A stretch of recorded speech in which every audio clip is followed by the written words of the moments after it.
내가 가고 있는 이 길은 한 번도 가지 않은 길. 오늘 하루하루 순간도 다시는 오지 않을 시간. 우리를 살리시는 그 사랑 주님의 빛을 따라서 오늘도 우린 걸어가네 생명의 길을. 오늘 말씀은 부활의 증거와 증인이라는 제목으로 말씀을 증거하겠습니다. 본문 말씀은 고린도전서 15장 12절로 13절 말씀입니다. 그리스도께서 죽은 자 가운데서 다시 살아나셨다 전파되었거늘 너희 중에서 어떤 사람들은 어찌하여 죽은 자 가운데서 부활이 없다 하느냐. 만일 죽은 자의 부활이 없으면 그리스도도 다시 살아나지 못하셨으리라. 아멘. 네, 예수 그리스도의 부활은 인간이 가장 두려워하는 죽음의 문제를 영원한 생명으로 해결한 사건입니다. 그리고 죄와 죽음의 권세를 이기고 새 생명이 시작된 영원한 승리의 날입니다. 예수님의 부활하신 증거와 증인들을 말씀을 통해서 살펴보도록 하겠습니다. 먼저 부활의 증거는 하늘의 형상으로 확증된 것입니다. 모든 만물 중에서 인간은 죽음의 문제에 대해서 좌절하고 오랜 세월을 깊은 수렁에 있어 왔습니다. 그런데 그 문제를 그리스도 예수께서 해결하신 것입니다. 더 큰 문제는 이미 해결된 문제를 똑바로 알지 못하고 믿지도 못하는 데 있습니다. 그래서 바울은 예수님의 부활에 관한 불신하며 부정하는 사람들을 향하여 이렇게 전합니다. 고린도전서 15장 12절 말씀입니다. 그리스도께서 죽은 자 가운데서 다시 살아나셨다 전파되었거늘 너희 중에서 어떤 사람들은 어찌하여 죽은 자 가운데서 부활이 없다 하느냐. 네, 예수님의 부활은 그분이 그리스도라는 증거입니다. 그리고 모든 그리스도인들을 향하여 부활은 있다라는 신호탄입니다. 그리고 그 이유를 이렇게 전합니다. 고린도전서 15장 13절로 14절 말씀입니다. 만일 죽은 자의 부활이 없으면 그리스도도 다시 살아나지 못하셨으리라. 그리스도께서 만일 다시 살아나지 못하셨으면 우리가 전파하는 것도 헛것이요 또 너희 믿음도 헛것이며. 네, 그렇습니다. 이것은 예수님의 부활 없이는 우리가 하는 선교뿐만 아니라 믿음까지도 모두 다 쓸모없는 것이 된다는 아주 강력한 메시지입니다. 예수님의 부활이 없이는 기독교의 믿음 자체가 성립되지 않습니다. 그리고 부활을 믿지 않으면 믿지 않는 사람과 다를 바 없는 것입니다. 예수님은 하나님이십니다가 우리의 고백이어야 하는 것입니다. 예수님은 완전한 인간의 모습으로 이 땅에 오셨지만 동시에 예수님은 완전한 하나님이십니다. 그런데 이 세상은 그 당시나 심지어 지금까지도 자신이 구원자이며 하나님이라고 하는 거짓 그리스도가 너무나 많습니다. 그 진실을 구분하는 기준이 되는 것이 바로 그리스도의 부활 사건입니다. 이렇게 예수님의 부활이 예수님께서 하나님이라는 증거가 됩니다. 물론 성경에는 죽음 이후에 다시 살아난 사람들이 있습니다. 구약 성서에는 사르밧 과부의 아들과 수넴 여인의 아들이 있습니다. 신약 성서에는 야이로의 딸과 나인성 과부의 외아들 그리고 베다니의 나사로, 도르가, 유두고가 있습니다. 총 7명의 사람들이 나옵니다. 그러나 그들의 기적과 예수님의 부활 사건은 분명한 차이점이 있습니다. 그것은 그들은 다시 죽음을 맞이했으나 예수님은 부활의 영속성이 있었기 때문입니다.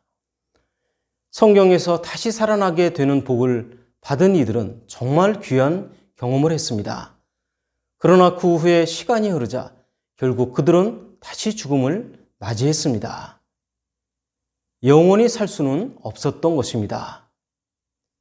하지만 그들이 종국에 비록 죽음을 피할 수 없었지만 이전에 다시 생명을 회복한 체험은 우리에게 그리스도의 부활이 있음을 믿게 하는 부활 신앙의 밑거름이 되었습니다. 우리 예수님은 다시 죽지 않으셨습니다. 주님은 부활하시고 40여일을 이 땅에 머무시다가 그 모습 그대로 하늘로 승천하셨습니다. 다시 죽음을 경험하지 않으시고 승천하셨던 것입니다. 또한 다시 살아난 몸도 달랐습니다. 죽음에서 다시 살아난 7명의 사람들은 인간의 몸 그대로 다시 살아남을 받았습니다.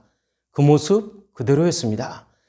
하지만 주님의 몸은 그 모습 그대로가 아닌 다른 모양이었습니다. 그래서 제자들은 한 번에 알아보지 못했습니다.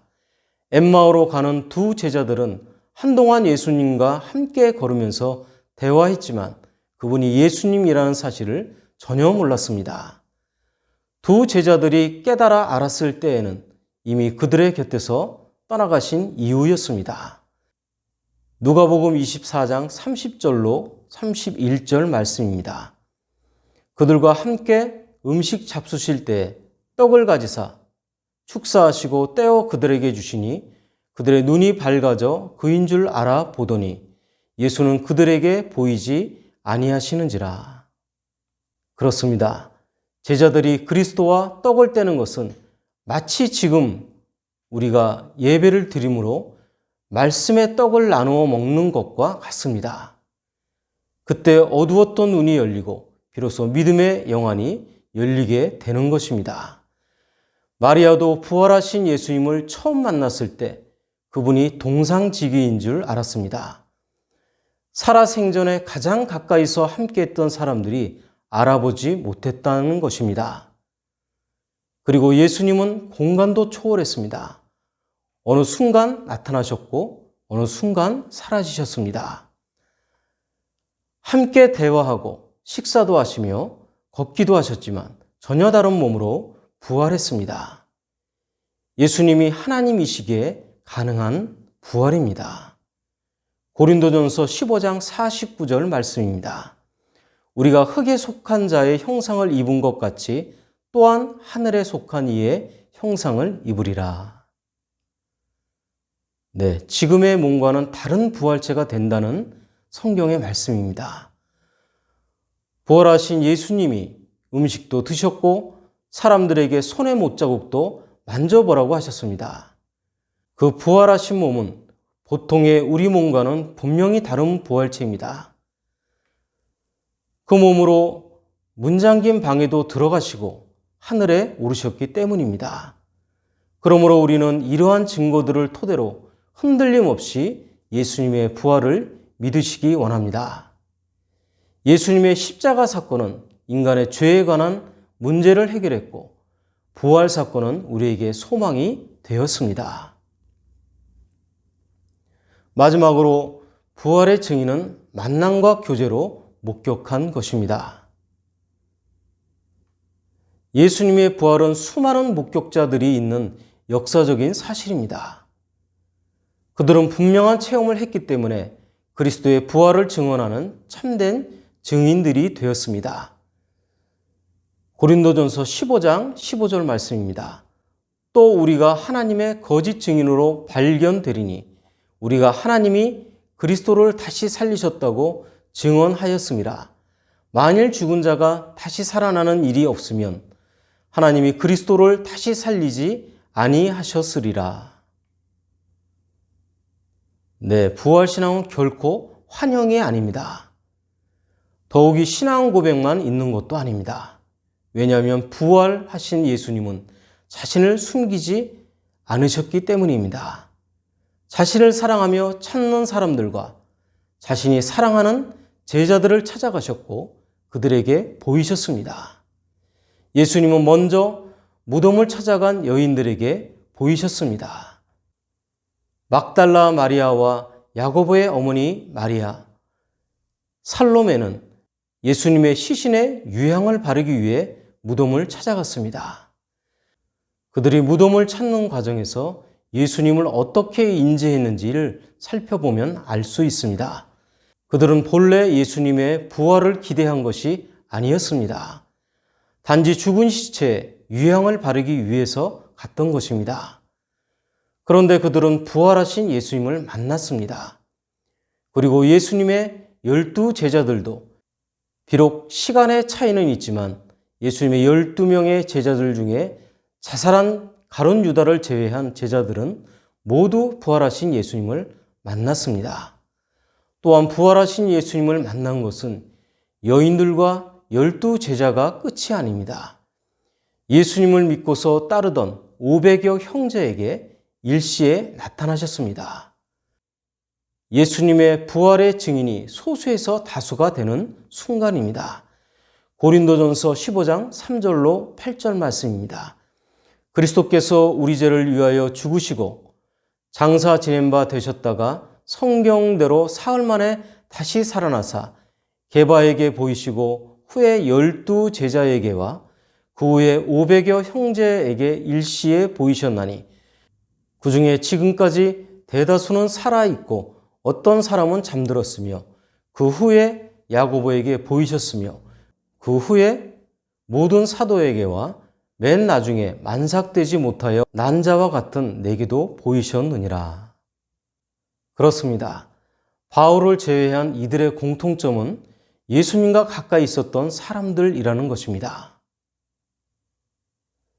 이들은 모두 예수님 생전에 예수님을 믿고 따르던 사람들입니다. 그러나 이들은 동시에 십자가에서 예수님의 죽음 앞에서 도망갔던 사람들입니다. 그리고 부활하신 예수님의 소식을 들었을 때도 의심하던 자들입니다. 또한 그들은 자신들이 직접 만나고 확신하기 전까지 부활을 믿는 사람은 없었습니다. 그런데 그들이 부활하신 예수님을 직접 만난 후에 예수님의 부활을 전하는 자들로 변화하게 됩니다. 그래서 그들은 목숨을 걸고 복음을 전하는 부활의 증인들이 되었습니다. 이러한 그들의 변화는 예수님의 부활이 아니면 도저히 설명이 불가능합니다. 또한 그리스도인들을 잡아들이던 사울이라는 바울은 다메섹 도상에서 부활하신 예수님을 만난 이후에 큰 충격을 받게 됩니다. 그래서 그는 영혼의 깊은 사색 끝에 믿음을 바르게 정립하고 사울에서 바울이 되는 그리스도인이 되었습니다.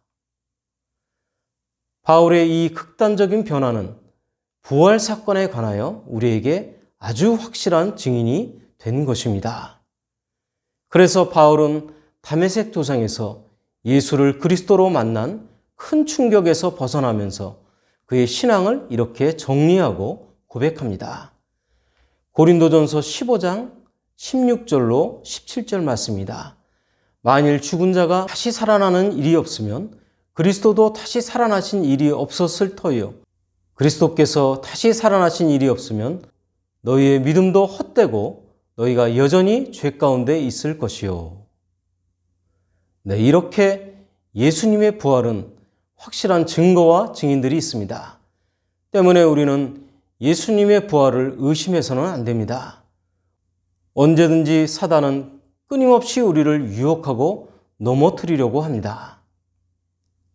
그런데 예수님이 십자가의 보혈의 피로 우리의 죄를 씻어주시고 우리를 구원하는 능력이 되는 것은 예수님의 부활하심이 있기 때문에 가능한 것입니다. 따라서 우리들은 비록 죄인들이지만 십자가에서 죽으시고 부활하신 예수 그리스도의 부활의 영광에 참여할 수 있게 된 것입니다. 네, 죽음의 죽음이라는 말이 있습니다. 거기에는 두 가지의 상반된 의미가 있습니다. 첫째는 죽음을 거부하려는 발버둥입니다. 죽음처럼 확실한 것은 없고 죽지 아니할 사람도 없습니다. 그러나 죽음이 두려워 죽음을 생각하지 않으려고 하고 불로초 같은 미신에 빠지고 과학의 힘으로 죽음에서 벗어나려 하는 어리석음이 죽음의 죽음입니다. 둘째는 죽음을 이긴 부활이 죽음의 죽음입니다. 죄의 값으로 죽어야 하는 인간에게 예수님은 십자가에서 그 죄값을 치르시고 죽음을 죽으신 뒤 부활하셨습니다. 성도들에게 죽음이란 끝과 절망이 아니라 하나님과 영원히 함께하는 새로운 시작입니다. 집을 떠나는 것이 아니라 영원한 고향 집으로 돌아가는 설렘입니다. 요한복음 11장 25절 말씀입니다. 예수께서 이르시되 나는 부활이요 생명이니 나를 믿는 자는 죽어도 살겠고. 네, 말씀을 정리합니다.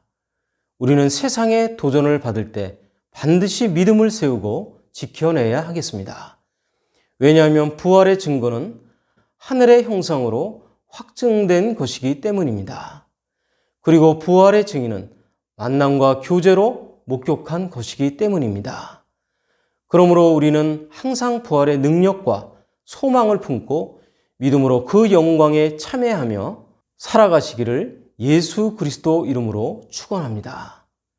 네, 오늘 말씀은 성부와 성자와 성령의 이름으로 말씀드렸습니다. 나는 주님의 제자 낙심하지 않으며 절망 속에서도 실망하지 않으며